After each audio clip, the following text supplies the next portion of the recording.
You know, there is a good news for you all. Now you can use the same WhatsApp account on two smartphones simultaneously with all your chats, calls and media perfectly synced. And the setup, it literally takes less than 2 minutes. Hello everyone, welcome back to Get Assist, and in today's video I'll show you the easiest way to make one WhatsApp work on two phones. Alright, let's do this step by step. First, install WhatsApp on your second smartphone from the Play Store or App Store.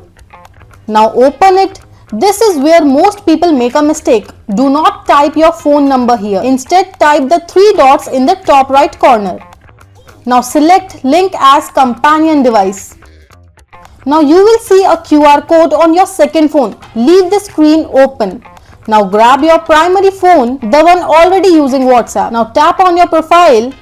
Now go to Linked Devices and tap on Link a Device. Now simply scan the QR code showing on your second phone. And it's done. Within a few seconds, all your chats, groups, media and calls will sync automatically. So yeah, no more constantly switching phones or logging in and out. With this trick, your WhatsApp becomes way more convenient, especially if you use multiple smartphones daily. If this video helped you, make sure to hit that like button and subscribe to our channel. I'll meet you in the next one. Till then, bye bye.